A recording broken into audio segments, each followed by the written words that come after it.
প্রায় ৮০ বছর অপেক্ষার পর ফুল ফোটায় এই গাছ, আর এরই সাথে ঘনিয়ে আসে গাছটির মৃত্যুর সময়। প্রায় ৬ তলার সমান উঁচু এই রাজকীয় গাছগুলো সারা জীবনে শক্তি সঞ্চয় করে শুধুমাত্র এই একটি মুহূর্তের জন্য। ব্রাজিলের রিও ডি জেনিরোতে অবস্থিত এই গাছে ফুল ধরা একই সাথে প্রশান্তির আর বেদনার।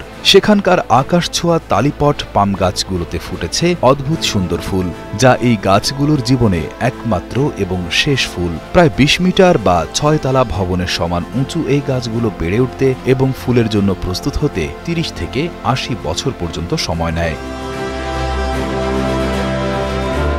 এই গাছগুলো মূলত আমাদের প্রতিবেশী দেশ ভারত এবং শ্রীলঙ্কার নিজস্ব প্রজাতি, যা ১৯৬০-এর দশকে বিখ্যাত ল্যান্ডস্কেপ আর্কিটেক্ট রবার্তো বার্লে মার্কস ব্রাজিলে নিয়ে গিয়েছিলেন।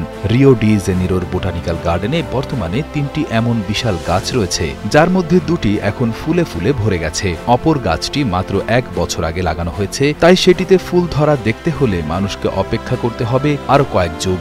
এর আগে সর্বশেষ ২০১০ সালে সেখানে এমন দৃশ্য দেখা গিয়েছিল।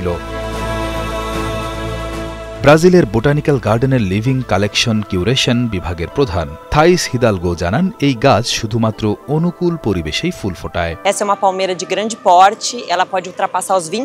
এটি একটি বড় ধরনের খেজুর গাছ। এর উচ্চতা ২০ মিটারেরও বেশি হতে পারে। এর পাতার ব্যাস প্রায় ৫ মিটার পর্যন্ত হয়। পুরো জীবনে গাছটি মাত্র একবার ফুল ফোটায়। গাছটি যখন পুরোপুরি বড় হয় তখন পরিবেশ অনুকূল হলে সে একবার ফুল ফোটায়, ফল ধরে, তারপরে স্বাভাবিকভাবেই মারা যায়। এখন যারা এই দৃশ্য দেখছে তারা হয়তো তাদের জীবনে আর দ্বিতীয়বার এই নির্দিষ্ট স্থানে এমন দৃশ্য নাও দেখতে পারে। বোটানিক্যাল গার্ডেন ছাড়াও আতেরো দো ফ্লামিঙ্গো পার্কে আরও কিছু গাছে ফুল আসা শুরু হয়েছে, তবে সব গাছে একসঙ্গে ফুল আসে না। পরিবেশ এবং আবহাওয়ার উপর ভিত্তি করে এক একটি গাছ এক এক সময় পূর্ণতা পায়। এই জাদুকরী প্রক্রিয়ার সবচেয়ে করুণ দিকটি হল ফুল ফোটার প্রায় ১ বছর পরেই গাছটি প্রাকৃতিকভাবেই মারা যায়। কয়েক দশকের ধীর গতির বৃদ্ধি এবং তিল তিল করে জমানো সব শক্তি শেষবারের মতো উজাড় করে দিয়ে গাছটি যেন তার বিদায় লিপি লিখে যায়।